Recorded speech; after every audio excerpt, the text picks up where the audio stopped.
중간 선거가 이제 나흘 앞으로 다가왔고요. 연방 상원, 하원 그리고 주지사 선거가 어떻게 돌아가고 있는지 저희가 요즘 매일 통계를 지금 보여드리고 있습니다.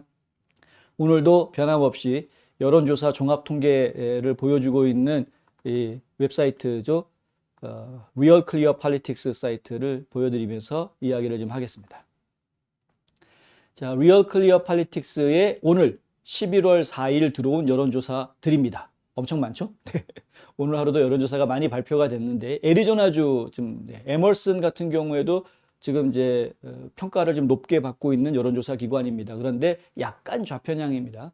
지금 켈리하고 마스터즈 상원 선거가 타이 이렇게 했죠. 에머슨이 이렇게 했으면은 마스터스가 이기는 거다라고 저는 판단합니다. 참 그렇고요. 지금 레이크하고 합스 같은 경우에도 캐리 레이크 후보가 50% 받는 거로 지금 나와 있죠. 에머슨이 이렇게 평가를 했으면 캐리 레이크는 주지사 당선되는 겁니다. 지금 캐리 레이크 같은 경우에는 뭐 주지사는 그냥 맡아놓은 당상이고 이제 뭐 거의 대권 도전할 사람처럼 움직이고 있는 모습마저 보이고 있는 그런 상황이에요. 자, 애리조나 주는 지금 그 밑에 또 다른 여론조사 기관, 메리스트에서 여론조사한 결과에도 여기는 이제 켈리하고 합스가 더 유리하게 이렇게 지금 여론조사 결과가 나와 있는데요. 이거는 지금 현실하고는 조금 좀 거리가 있어 보입니다. 그런데 이렇게 좌편향적인 여론조사 발표를 한 똑같은 메리스트가 조지아주에서는 워커하고 워넉하고 타이다, 동률이다 이렇게 이야기를 하는 모습. 그래서 저희는 워커가 이기겠구나라고 생각을 자꾸 하게 되는 것이고요. 캠프가 지금 브라이언 캠프 주지사는 뭐 완전히 승리를 못 박아놓은 모습입니다. 그렇게 보고 있고요. 팍스뉴스하고 인사이더 어드밴티지도 공화당한테 이렇게 유리하지 않은 여론조사를 내놓는 곳인데 맥맷 오즈가 페러먼을 넘어섰다라는 여론조사 결과를 내놓습니다. 이 오즈가 좀 이길 것으로 보인다. 잠깐 좀 들여다보고 가자면은요, 여기 보시는 것처럼 이제 그 전체 여론조사 전체 종합 평균에서도 오즈가 0.1% 앞서는 것으로 나와 있고요. 그리고 리얼 클리어 팔리틱스는 공화당이 이 자리를 지킬 것이다 라고 지금 얘기하고 있습니다.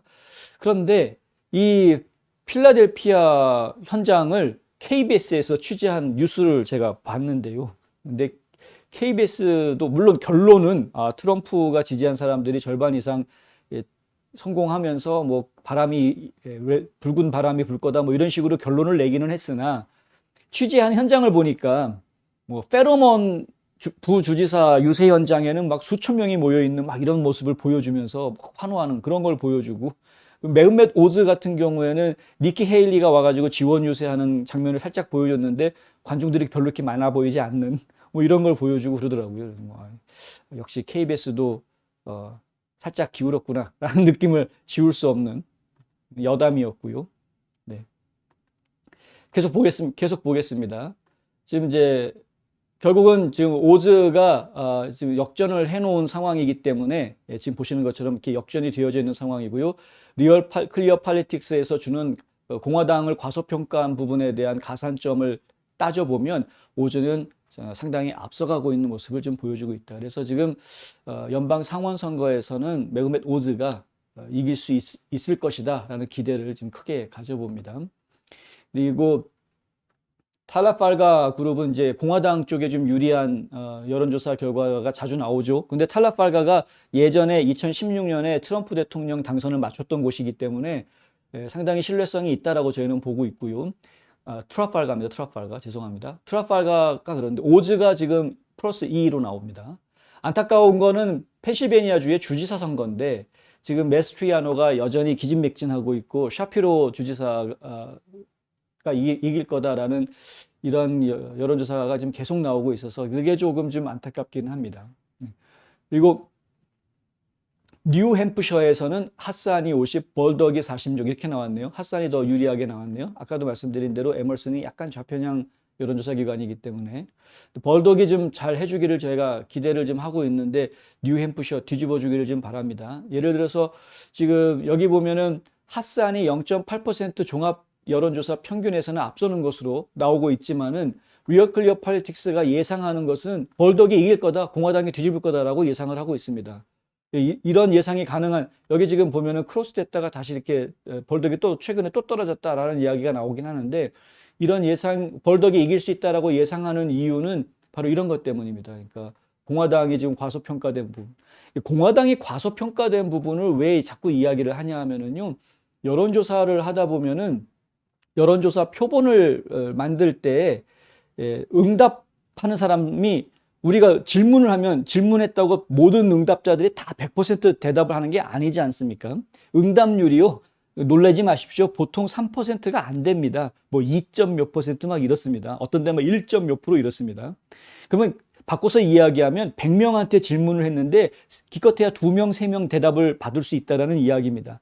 그러니까 1000명의 유권자의 답변을 받았다라고 이야기하는 거는 거의 뭐 한 10만, 한 5만 명 정도, 적어도 4만에서 5만 명 정도 질문을 던져야, 그래야 1000명 정도 답변을 받을 수 있는 그런 겁니다.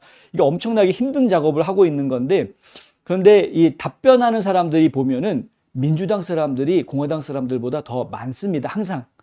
그러니까 민주당 사람들이 오히려 자기의 정치적인 견해를 더 대놓고 밝히는 편이고요. 공화당 사람들은 좀 소극적으로 대답 안 하려고 하는 그런 스타일이고, 특히 무소속인 사람들은 뭐 난 정치 관심 없어요 이러고 넘어가 버리는 경우가 너무나 많기 때문에 정말 대답하는 사람이 적습니다. 그런데 실제로 유권자들 중에서는 무소속 유권자가 훨씬 더 많고, 그리고 공화당과 민주당 사이의 당원 숫자는 어차피 비슷비슷한 상황인데, 여론조사는 민주당 사람들이 더 많이 참여가 하기 때문에 민주당한테 유리한 여론조사 결과가 나올 수밖에 없거든요. 정상적으로 그냥 아무 생각 없이 하면. 그렇기 때문에 결론적으로는 지금 아까 말씀드린 대로 리얼 클리어 폴리틱스 같은 경우에는 여론조사들이 어차피 다 그렇게 나오니까 공화당한테 가산점을 줄 수밖에 없다는 거죠. 공화당 사람들의 의견이 반영이 돼야 되니까. 왜냐? 무소속인 사람들 중에서 지금 현재 답변을 보면은 공화당 쪽 후보들을 지지하는 답변이 민주당 후보들 지지하는 답변보다 더 많이 나오고 있기 때문에, 무소속 쪽에서. 그렇기 때문에 지금 공화당 후보들에 대해서 가산점을 줄 수밖에 없는 겁니다. 그래야 그게 현실성 있는 결과가 나올 수 있다, 이렇게 판단을 하는 겁니다. 그래서 리얼 클리어 폴리틱스가 공화당을 과소평가한 것에 대한 가산점을 준다라고 이렇게 표시를 하고 있는 것이다. 이 부분을 좀 잘 이해를 좀 해주셨으면 좋겠다는 거고요. 그래서 저희가 그냥 여론조사만 놓고 이야기하지 않고 자꾸 이 리얼 클리어 폴리틱스의 예상치를 놓고 이야기를 자꾸 드리는 이유가 이제 그런 것 때문이고요. 여기 또 보면 이제 플로리다는 뭐 볼 필요 없이 쭈루루루 빨간색이고요. 오하이오도 지금 이제 쭈루루루 빨간색 나오고 있습니다. 이게 미시간주 저희가 지금 재밌게 보고 있는 곳인데, 휘트머 주지사하고 이 튜러 딕슨이 어떻게 될 것인가. 여기 보시면 마찬가지로 휘트머가 4.4% 굉장히 많이 앞서는 여론조사 결과를 보였습니다만은, 하지만 리얼 클리어 폴리틱스에서는 공화당이 뒤집을 거다라고 예상을 하는 그런 모습을 보여줍니다. 왜 이럴까요? 여기 보시면 분명히 휘트머가 계속 이기는 것으로 여론조사는 나왔는데 왜 그러느냐? 지금 underestimate 된 것이 2.8이다 이렇게 이야기하기 때문에 그런 것이죠. 물론 underestimate 한 거 2.8이라고 하더라도 휘트머가 그래도 앞서가지 않느냐? 최근 들어서 다시 지금 휘트머가 뒤집고 있는 모습을 보여주고 있는 겁니다. 근데 이것은 이제 조사 결과상 그런 것이지 실제 분위기하고는 또 다르지 않느냐, 뭐 이렇게 분석을 좀 해볼 수 있는 부분이고요. 어쨌든 지금 엎치락뒤치락하고 상당히 경합을 벌이고 있는 건 분명한 사실입니다. 문제는 뭐냐면 휘트머 주지사가 작전에 능한 인물이라는 게 지금 문제인 거죠. 본인의 납치 작전을 FBI가 꾸며줄 정도로 작전을 잘 벌리는 사람이기 때문에 이 휘트머 주지사가 이 선거를 과연 깨끗하게 치를지 이게 상당히 의심스럽다. 부정선거 앞에서는 이게 참 힘들기 때문에, 그래서 미시건주에 있는 많은 분들이, 의식이 있는 분들이 부정선거가 발생하지 않도록 좀 각별한 관심을 가져주셔야 할 것 같다라는 말씀을 좀 드리고 싶고요. 미주리주 같은 경우에는 뭐 당연히 공화당 상원의원이 지금 공화당 쪽에 유리하게 나오고 있고요. 메인주는 원래 민주당이 좀 강세였던 곳이어서, 이것은 이제 메인주는 민주당이 자리를 계속 지킬 것으로 보이고요. 뉴욕도 저희가 좀 관심을 가지고 있는데, 뉴욕도 민주당이 강세인 지역이죠, 기본적으로는. 지금 주지사 선거, 뉴욕 주지사 선거를 저희가 지금 아주 주의 깊게 보고 있는 상황이고요. 젤딘이 과연 호커를 뒤집을 수 있을지에 깊은 관심을 가지고 있는데, 뉴욕주 같은 경우에는 지금 범죄에 대한 경각심 때문에 많은 주민들이 그 부분을 굉장히 신중하게 생각하고 있어서 충분히 어떤 우리가 예상을 뒤엎는 승전보가 나올지도 모른다, 이제 이렇게 예상을 해볼 수 있겠습니다. 이거는 이제 상원에 대해서 지도로 보는 건데요. 지금 공화당이 유리한 지역이 48석, 지금 민주당 유리한 지역이 44석, 이렇게 경합지를 8석으로 해놨습니다. 어제 저희가 보여드릴 때는 7개였는데 콜로라도가 추가가 됐습니다. 콜로라도는 지금 민주당 현직 의원이 지키고 있는 자리입니다. 그런데 이곳을 지금 공화당이 뒤집을 수 있을 거다라는 예상이 지금 슬슬 나오고 있는 것이고요. 현재 민주당 의원은 마이크 베넷인데, 지금 공화당의 조 오데아가 지금 강하게 지금 밀어붙이고 있는 상황입니다. 물론 쉽진 않습니다. 여기 보시면은 여론조사 결과는 항상 이 조 오데아한테는 불리했습니다. 하지만 최근에 전국적으로 불고 있는 레드 웨이브의 영향 탓인지 이렇게 갑자기 지금 약진하는 모습을 지금 보여주고 있고요. 그리고 여기는 지금 가산점 평가는 안 나와 있네요. 예상치에 대해서는 안 나와 있는데, 약간 그래서 지금 최근에 갑자기 약진을 하고 있으니 이 추세가 어떻게 연결될지는 좀 더 두고 봐야 되겠다, 뭐 이렇게 나와 있는 것입니다. 종합적인 평가로 따져서 5.3이면 엄청난 차이입니다. 사실은 오차 범위 벗어날 수 있는 충분한 승기를 잡고 있는 모습이기 때문에 콜로라도에서 공화당 후보가 연방 상원에 당선이 될 가능성을 저희가 높게 이야기하기는 좀 어렵습니다만, 하지만 이게 지금 특별히 저희가 좀 관심을 가져야 되는 곳으로 한 곳이 추가가 됐다, 이렇게 말씀드릴 수가 있겠고요. 여기 지금 회색으로 나와 있는 부분들이 전부 다 경합지역이다라고 표시가 된 부분들인데, 상원 선거에서 그런 겁니다. 근데 아시다시피 뉴햄프셔, 펜실베니아, 조지아, 애리조나, 네바다, 이곳들, 그다음 위스콘신까지 이곳들이 전부 다 빨간색으로 바뀔 가능성이 매우 높은 곳들입니다. 그렇기 때문에 실제로 적어도 6개는 뒤집을 수 있을 것 같다. 54석이 될 가능성이 상당히 크다. 이 전망은 지금 계속 유지가 된다라는 말씀 드리고요. 네. 그리고 이제 주지사 맵을 먼저 가보겠습니다. 주지사 맵은 그렇게 크게 어제랑 변한 게 없습니다. 그 상태 그대로 지금 돼 있고요. 다만 이제 펜실베니아주가 민주당이 거의 확정적이다, 주지사 선거에서 지금 이렇게 이야기가 지금 되고 있는 상황, 그건 저희가 인지를 해야 되겠죠. 펜실베니아 주지사 자리가 그렇게 되겠군요. 안타깝습니다만은 예.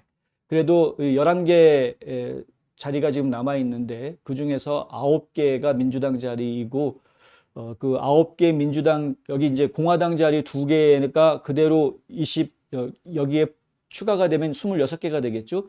그리고 여기 민주당 9개 자리 중에서 몇 개를 공화당으로 뒤집느냐가 이제 관건이 될 텐데, 지금 저희가 예상하기에는 위스콘신, 그다음에 애리조나는 지금 원래 공화당 자리였군요. 위스콘신, 오레곤을 어쩌면 기대를 좀 해봐야 될지도 모르겠다라는 이야기가 있을 수가 있고, 캔사스도 지금 잘 모르겠습니다. 네바다는 공화당으로 좀 뒤집힐 것 같다라는 이야기가 나오고 있죠. 그러니까 뉴멕시코도 지금 열심히 선전하고 있는데 지금 쉽지는 않은 모습이고요. 뉴욕은 지금 뒤집을 가능성이 상당히 있어 보이고, 미시간도 한번 뒤집었으면 좋겠다, 가능성이 좀 있어 보인다, 이제 이렇게 말씀을 드릴 수가 있는 그런 곳들이 됩니다. 그러면 대략 한 30석 정도까지는, 30석 정도까지는 공화당이 차지할 수 있지 않을까.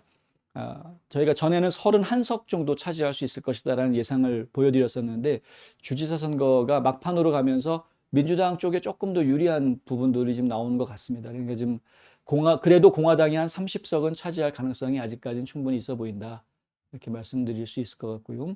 연방 하원으로 한번 가보겠습니다. 연방 하원도 어제와 큰 차이는 없고요. 지금 이제 공화당 유리한 자리가 228석, 민주당이 유리한 자리가 174석. 지금 토스업이 경합지가 지금 33곳 선거구가 이야기가 되고 있습니다. 전에도 말씀드린 대로 33개 선거구 중에서 공화당 자리는 4개밖에 없기 때문에 민주당 자리를 공화당 자리로 뒤바꿀 수 있는 가능성이 더 높은 거였어서, 실제로 공화당은 적어도 240석에서 250석 사이를 충분히 가져올 수 있을 것이다라고 지금 예상하고 있습니다. 그 예상대로 된다고 하면 그럼 뭐 아주 공화당이 좀 큰 승리를 하는 것이다 이렇게 이야기할 수는 있겠죠. 문제는 그게 다가 아니다라는 것이고요. 그것은 그것으로 끝나는 게 아니다. 왜냐하면은 이거는 슈퍼 머저리티는 아니기 때문에 슈퍼 머저리티로 가려면 좀 갈 길이 좀 더 있다라는 말씀을 저희가 드려야 될 것이고, 이 열기가 2022년 중간선거에서 끝나는 게 아니라 이것이 2024년 대통령 선거까지 계속 이어져야 된다라는 말씀을 저희가 또 드릴 수밖에 없습니다. 그걸 지금 트럼프 선거 캠프에서 이미 준비를 하고 있다라는 것이고요.